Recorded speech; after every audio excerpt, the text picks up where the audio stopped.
So we have Miss Tamar and Miss Iyanla who once again get into a heated confrontation.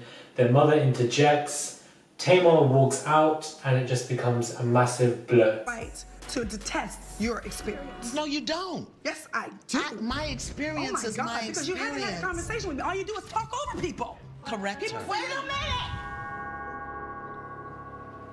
minute. Calm down.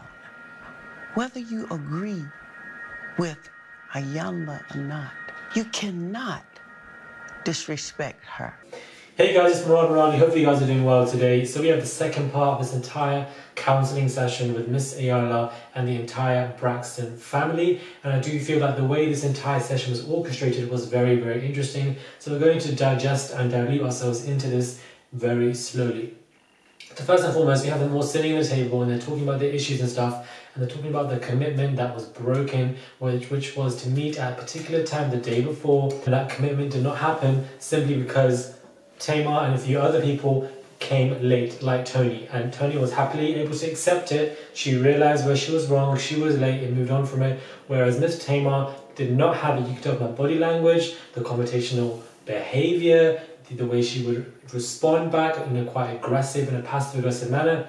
It was definitely worrying, and you can just tell from the way Miss Tamar is acting that there is definitely severe underlying issues and stuff that have happened that is causing this behavior present day. It's actually very interesting. I know that Miss Iyanla could read into it even before she even met her, let alone there in front of her. Allow this to go on. Watch it. You have allowed this behavior in your environment.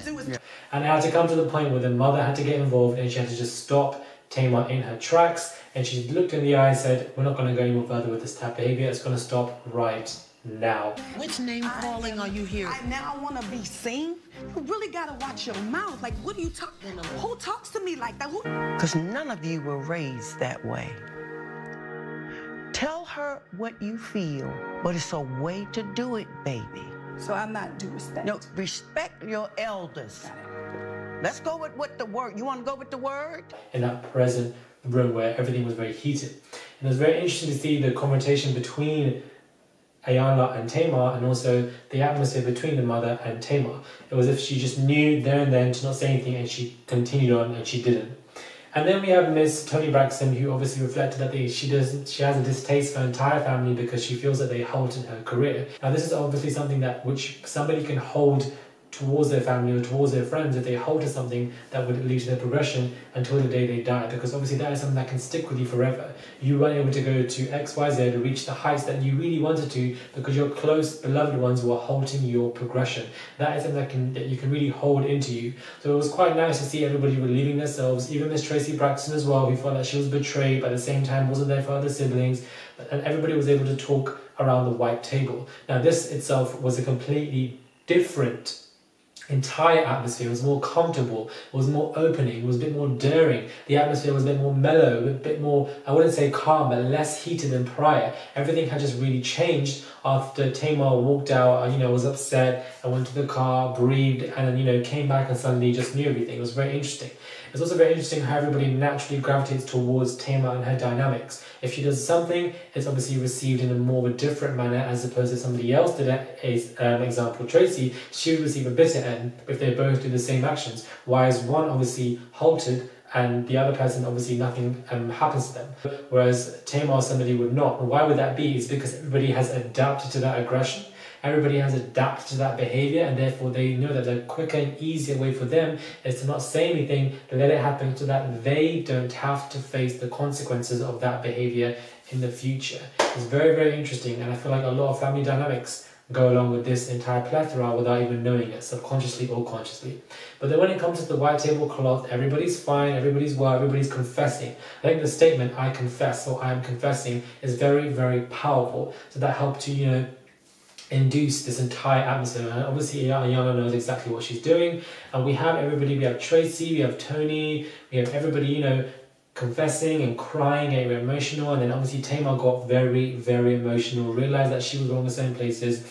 But the most important thing was that she admitted that she needs help. That is my intention, to be a better person. I didn't know that I was going to let my heart cry. Good for you, Miss Tamar. Admitting that you need help doesn't mean that you've taken a bullet wound, or doesn't mean that you are wrong. Admitting that you need help means that you are admitting to better yourself. And I need help. Good for you, Miss Tamar. Yeah, you do. And it's so here for you.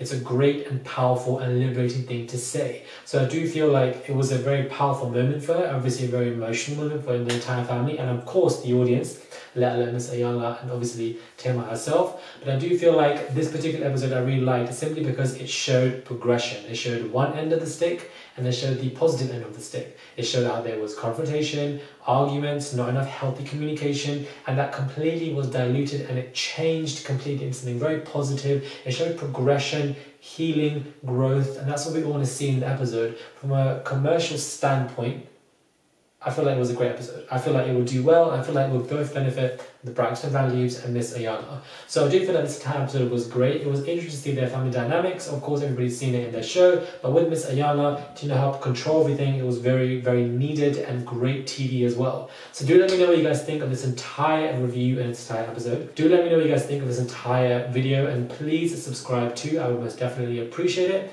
Thank you guys for watching, and hit me up on Instagram, hit me up on my YouTube. The deals are below, as I just said, and I will definitely catch you guys soon.